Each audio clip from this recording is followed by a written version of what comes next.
Sportback in black optic. And let me tell you right now, this thing is beautiful. We're going to start this bad boy up and see how it sounds.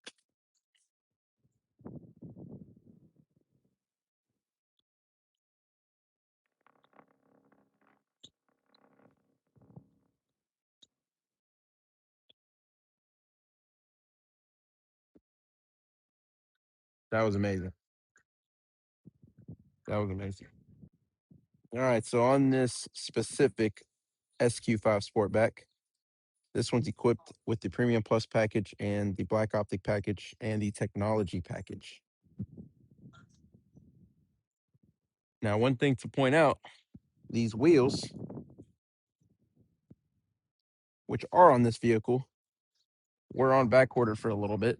So if your car had these specific wheels and your car was on order, it might have got delayed for that reason. A couple of things I want to point out about the Sportback is the roof. Notice that slope. There's no base carrier, bars, roof rails. There's nothing there. It almost looks like a bald head. And that's what makes this specific model unique. So when you're looking at Q5s and you're looking at the Q5 Sportback or just the Q5 in general, take that into consideration. Are you going to use your roof rails? Because if I zoom in over here on this Q5, you see those bars? That will have it. This one will not. The roof, because of the slope, creates a little bit less room in the rear. Not too much less room, but maybe enough for someone to notice. Me personally, I do not notice. I currently have a Q5 Sportback, and I do not notice. This one also has a tow hitch attachment. We can look a little bit at that. Look at that a little bit more. So, the tow hitch used to be a port accessory. It is now a factory accessory. So you can't really decide to want to install it from port after your car's been built, like before. We'll take that in consideration. We also have real exhaust. Real exhaust is back. And for the gas cap, we're looking at premium 91 minimum, super 95. Works the same way as before. The car in person looks a lot better. I don't know if the camera's picking up exactly what I can see, but the grill has changed. Looks a lot sportier to me. The car in general, it just looks a lot sportier because it's a Sportback. I always consider them the mini Q8s.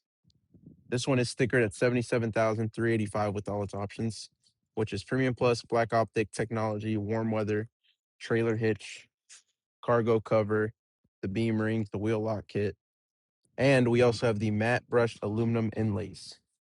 So a lot of people ask about the matte brushed aluminum inlays, which look like this. Standard, you would get carbon fiber. You can opt in for the matte brushed aluminum inlays if you would like to, but you don't have to. You're going to see a lot of cars out there with this matte brushed aluminum inlay, and the reason for that is because that's how they were made and given to dealers. And that is why we have one. We have gotten one. We sold it from another dealer or our dealer. All right, let's turn this bad boy on.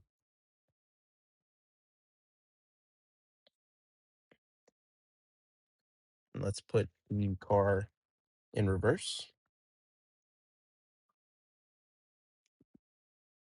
And we'll start backing up here.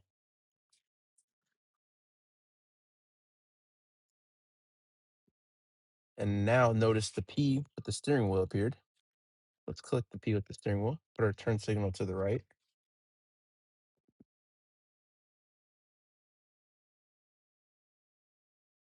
Start backing up here. Put it in drive.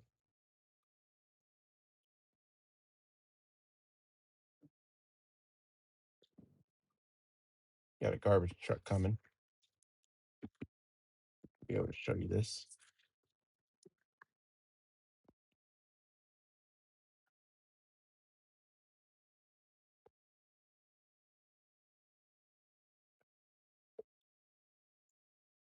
All right, so there's no parking search.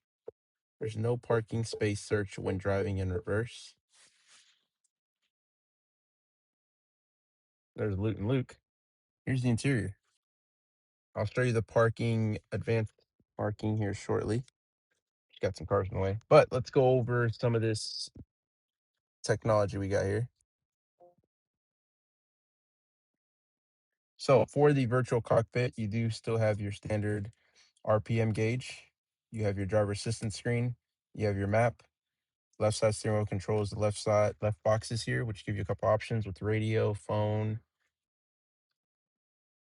navigation, lap times. You can scroll with the wheel. If you have the scroll wheels, you do have the new UI system, which is a lot better. We've had no issues with that. Right side, you got volume, heated seat, heated steering wheel, voice command, answer and hang up phone calls. You have a secret compartment on your bottom left. It's pretty sweet. Your new integrated mirror, headlight, seat configuration, and child lock memories on your left side. And the new cup holder design, which is completely amazing. Audi really um, did their part with this one. The cup holders used to be towards the front, which could kind of get in the way of the climate control, especially if you had bigger cups. Now you can have bigger cups. There's nothing getting in your way. The shifters are very low, so there's no bouncing off of that. Your wireless charging pad is slanted forward. You can kind of see your screen from here to see if your phone's charging, but it's also going to tell you in the MMI itself. If you're using Apple CarPlay, it'll give you a battery indicator on the top left, and it'll show a bolt through it, which means you are charging. Two USB Type-C ports in the front, same with the rear. This one, because got the tech package, we have the passenger screen, and we also have the heads-up display, which has been a big upgrade, and a lot of people have really enjoyed this heads-up display. So you got your media player, driver assistance. See if I can see a little bit better. You can even play games up here. You can cycle through your radio stations, your music, all through the scroll wheels on the left side of the steering wheel for your heads-up display, which is pretty interesting. Miles per hour and the speed limit on the bottom right, and then even navigation if you would like to put navigation up there.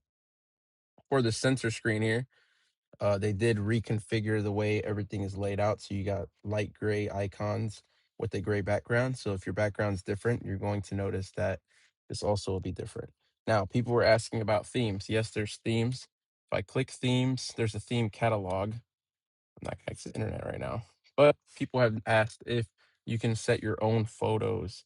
You cannot set your own photos, but for the sake of doing a test here, let's do, I should have done that Audi Quattro, but let's just do a preview here. Look at that. Also for the dash cam, the preview will now run for 45 seconds. It's going to show you where the background's going to be, which actually looks pretty cool. Oh, let's go with the horse on it. And even change the interior lighting control for that too. Wow, look at that. That's pretty neat. It's changing up on me, just so you can see it. That is pretty neat. Let's see what it does in the passenger display. So the passenger display, can you change the theme here? Let's see if you can have your own theme on the passenger display.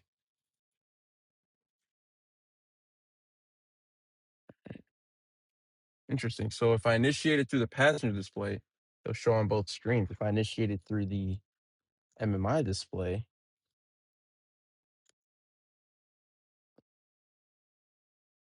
go with the e-tron GT. Hmm. It's here, but it's not. I know it's there. Okay. That was weird. Maybe just the first one didn't really move over. Climate controls on your bottom screen. It's going to be straightforward. It's all sitting there. They try to keep it from going into multiple screens to change anything. But what Audi introduced was the AI control, which you can do everything through voice command, which helps a lot. Hey, Audi, turn on my heated seat. Okay, I am setting the seat heating to 3. So I got my heated seat on. I can turn up the fan speed, turn down the fan speed, anything of that nature. There is Alcantara, which is standard in the vehicle. It does wrap around the dash. It wraps around the door console. But here it is, guys. This is the Audi SQ5. The dash cam, before I get over with the video, the dash cam, there is a weird thing about it. So I've noticed some people using specific SD cards do not work. I'm going to refer to the owner's manual to see what SD cards you need. What are the requirements on that? Because even putting in an SD card and formatting it, it still was not allowing people to um, record or look at their footage. So I'm gonna take a deeper dive in that, make a short about it. But yeah, this is the SQ5 Sportback. It's beautiful. It sounds amazing. There's plenty of room in it. The seats are really nice. I love how they upgraded the seats. Got a diamond stitch. It, they feel wider. They feel a lot thicker. Massage seats are on the vehicle. It's going to be that little square in the center where your lumbar support is, and the massage seats are great with some heat on. There's 3 massages and there's 3 intensities, so you can choose between what you want to do. The Apple CarPlay does transfer over to the virtual cockpit once you initiate the navigation system. It won't do it right away. Once you put a navigation entry in MMI and hit send, it's going to send it to the virtual cockpit. Not all the apps through Apple CarPlay work in the virtual cockpit yet, so be on the lookout on which app you specifically want to use, because not all of them will work. I know Waze, I think, does not work yet, but the Google Maps and the Apple CarPlay does. But yeah, guys, thank you guys for watching. I appreciate every single one of you. If you guys don't mind subscribing or leaving me a like, I can do more videos, more in-depth videos. If you have any questions, want me to look at anything specific, drop a comment below. Thank you guys.